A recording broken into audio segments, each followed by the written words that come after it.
വീണ്ടും ക്രിക്കറ്റിൽ ഇന്ത്യ പാക് മത്സരത്തിന് കളമൊരുങ്ങുന്നു.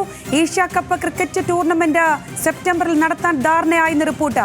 ധാക്കയിലെ യോഗത്തിലാണ് BCCI സമ്മതം അറിയിച്ചത്.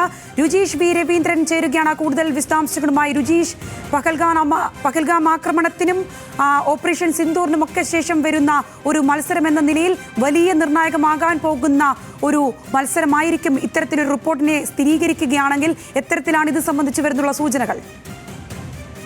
ാണ് ഏറ്റവും പ്രധാനപ്പെട്ട കാര്യം. കാരണം ഇന്ത്യയും പാകിസ്ഥാനും തമ്മിൽ രാഷ്ട്രീയപരമായ പ്രശ്നങ്ങൾ നിലനിൽക്കുമ്പോഴെല്ലാം അത് കായിക മേഖലയിലേക്ക് മാറാറുണ്ട്. ഇത് പഹൽഗാം ഭീകരാക്രമണത്തിന് ഓപ്പറേഷൻ സിന്ദൂറിന് ശേഷം പിന്നീട് കായിക മേഖലയിൽ ഒരു തരത്തിലുള്ള സഹകരണവും ഇരു രാജ്യങ്ങളും തമ്മിൽ ഉണ്ടായിരുന്നില്ല. അവിടെയാണ് ഇപ്പോൾ ഏഷ്യൻ ക്രിക്കറ്റ് കൗൺസിൽ യോഗത്തിൽ ഏഷ്യ കപ്പ് നടത്താം എന്ന് ഇന്ത്യ സമ്മതം അറിയിച്ചിരിക്കുന്നത്. കാരണം ഇന്ത്യയിലായിരുന്നു മത്സരം നടക്കേണ്ടിയിരുന്നത്.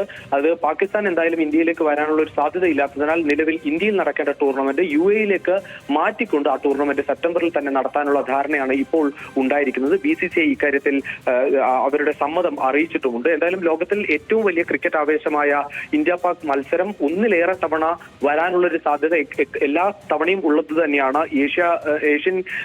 ഏഷ്യ കപ്പിന്റെ ഏറ്റവും വലിയ പ്രാധാന്യം അത് പലപ്പോഴും ഗ്രൂപ്പ് ഘട്ടത്തിന് പുറമെ സൂപ്പർ ഫോറിലും അല്ലെങ്കിൽ ഫൈനലിലൊക്കെ ഇന്ത്യയും പാകിസ്ഥാനും ഒക്കെ എത്താനുള്ള ഒരു സാധ്യതയാണ് ക്രിക്കറ്റ് പ്രേമികൾക്ക് എപ്പോഴും ഈ ഏഷ്യ കപ്പ് വരുന്നതിനെ വലിയ ആവേശത്തോടെ കണ്ടത്. എന്തായാലും അത്തരത്തിൽ വീണ്ടും ഒരു ഇന്ത്യ പാക് പോരാട്ടത്തിലേക്ക് കാര്യങ്ങൾ പോകുന്നു എന്നത് തന്നെ നമുക്ക് ഈ നിമിഷം വിലയിരുത്താം. എന്തായാലും ഇന്നും നാളെയുമായാണ് യോഗം നടത്തുന്നത്. അന്തിമ തീരുമാനം യോഗത്തിന് ശേഷമായിരിക്കും പ്രഖ്യാപിക്കുക.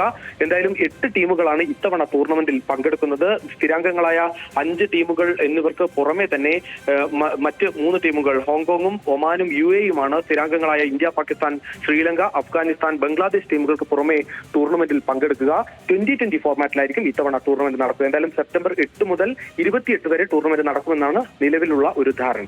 ശരി, രുചീഷ് വി രവീന്ദ്രനാണ് വിശദാംശങ്ങൾ പങ്കുവച്ചത്.